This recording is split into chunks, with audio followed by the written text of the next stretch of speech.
Meus amigos e minhas amigas, eu não queria perder a oportunidade de dizer para vocês que eu estou extremamente preocupado com o que está acontecendo no mundo de hoje.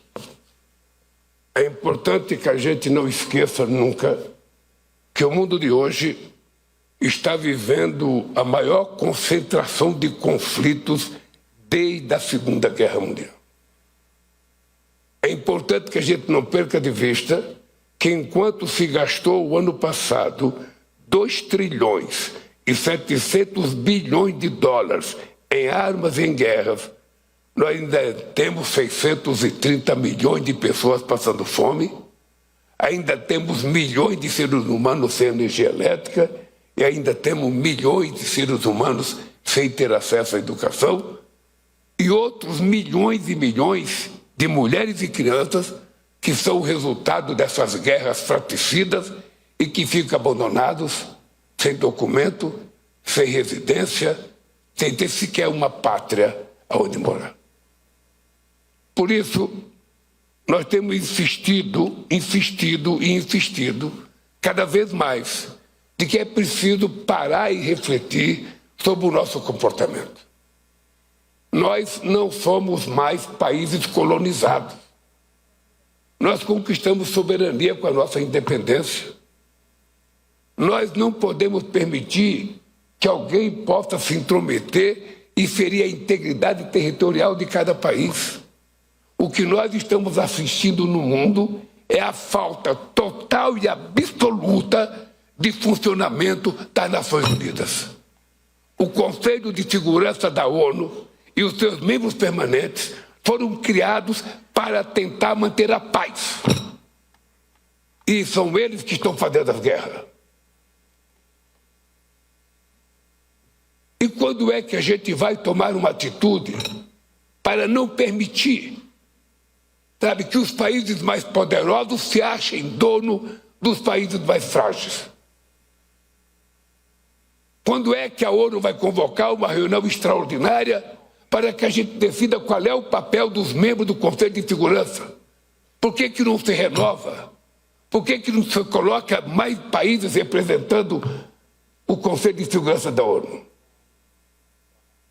Eu estou, como ser humano, como democrata e como presidente do Brasil, indignado com a passividade dos membros de segurança que não foram capazes de resolver o problema na faixa de Gaza, não foram capazes de resolver o problema no Iraque, não foram capazes de resolver o problema na Líbia, não foram capazes de resolver o problema na Ucrânia, não foram capazes de resolver o problema no Irã. Ou seja, e tudo se resolve por guerra. Ou seja, quem tem mais canhão, quem tem mais navio, quem tem mais avião, quem tem mais dinheiro, se acha dono do mundo.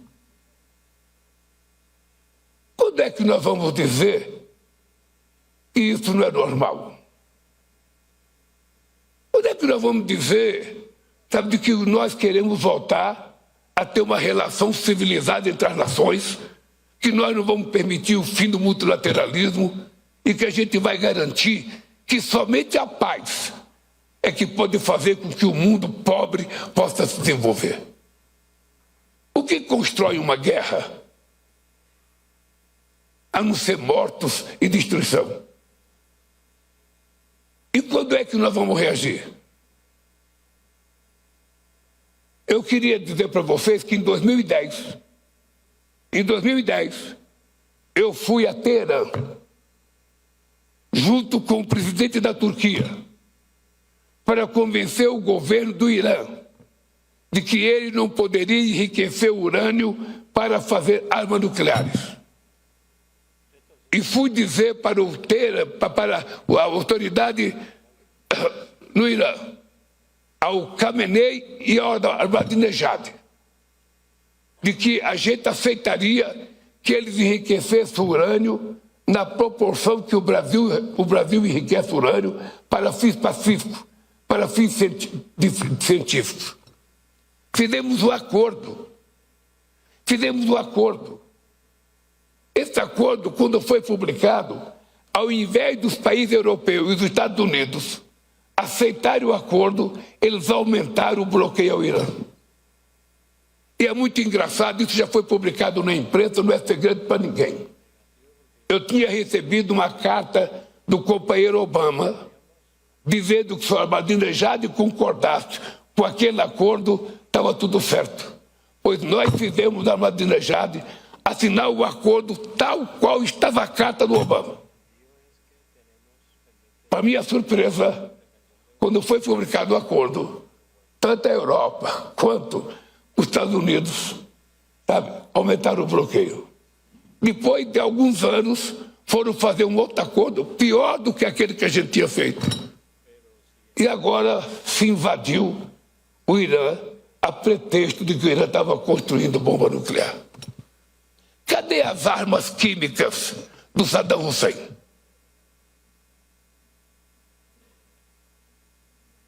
Aonde elas estão?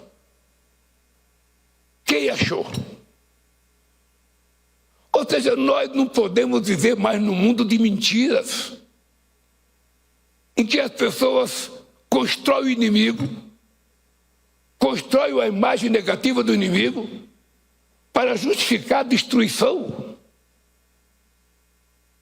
Que mundo que nós estamos?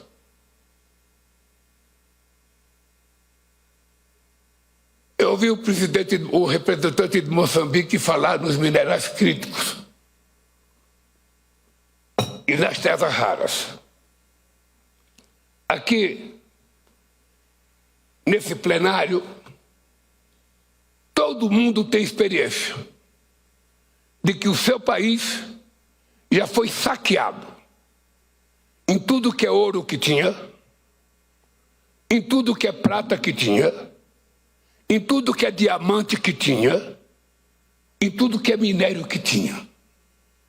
Depois de levarem tudo que a gente tinha, agora eles querem ser dono dos minerais críticos e das terras raras que nós temos.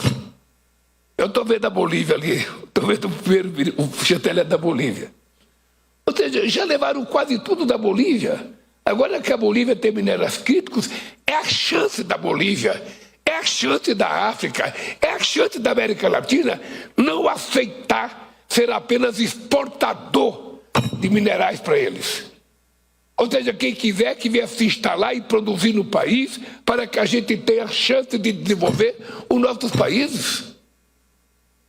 Nós já fomos colonizados, fizemos luta pela independência, já conquistamos democracia, já perdemos democracia. Agora nós estão querendo nos colonizar outra vez.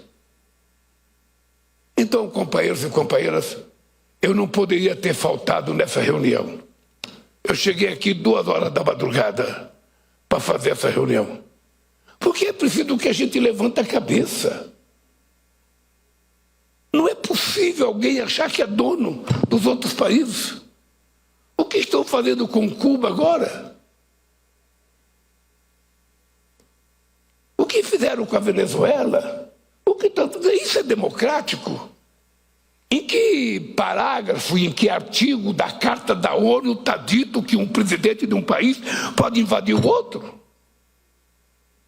Em que documento do mundo está dito isso? Nem da Bíblia. Não existe nada que permita isso aconteça. É a utilização da força e do poder para nos colonizar outra vez. Ou seja, nós não teremos chances agora que nós descobrimos que temos terras raras, que descobrimos que temos minerais críticos. Agora que a gente pode aspirar e dar um salto de qualidade na produção de combustíveis alternativos. Ou seja, é preciso que a gente possa gritar alto e bom som para não permitir que, sabe, aconteça em outros países o que já aconteceu em Gaza recentemente. Ou seja, eu não esqueço nunca, meus amigos e minhas amigas, que em dezembro de 2002 eu já tinha sido eleito presidente da República do Brasil e o presidente Bush me convidou para ir a Washington para conversar com ele. Eu não tinha assumido a presidência ainda. E ele queria que eu fosse participar da guerra do Iraque. Eu disse para ele, mas presidente, eu não conheço Saddam Hussein. O Iraque fica a 14 mil quilômetros do meu país. Eu nunca fui no Iraque. Por que fazer guerra com ele? Por que destruir para reconstruir? Porque na época me ofereceram, se você participar da guerra, as empresas brasileiras vão ajudar a reconstruir o Iraque. Agora, por que eu vou destruir para reconstruir? Se está construído, deixa o que está construído. Eu disse para ele, presidente, puxa, eu não participo da guerra do Irã.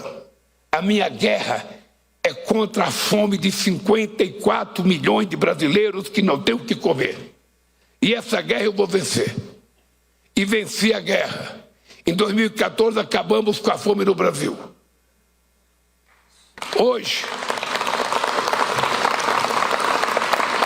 quando eu votei a presidência da República, já tinha 33 milhões de pessoas passando fome outra vez.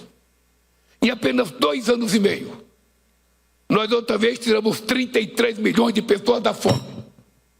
Essa guerra que nós temos que fazer para acabar com a fome na África, na América Latina, acabar com o analfabetismo, acabar com a falta de energia elétrica, é essa guerra que nós temos que fazer. Por isso, me perdoe, querida vice-presidenta, eu não poderia deixar de falar isso, porque nós estamos perdendo o direito de nos indignarmos. Estamos perdendo o direito. Vocês acham que eu quero guerra contra alguém? Eu não quero guerra com ninguém. Nem com a menor ilha do mundo, nem com a menor ilha do mundo, e muito menos com os Estados Unidos, com a China, com a Rússia. Eu quero é argumentar. Eu quero é construir narrativas. Porque somente com narrativas é que a gente vai dizer e a gente vai construir o mundo para que os nossos filhos, nossos netos possam acreditar que valeu a pena a gente ser governo do país que a gente nasceu. Muito obrigado, gente.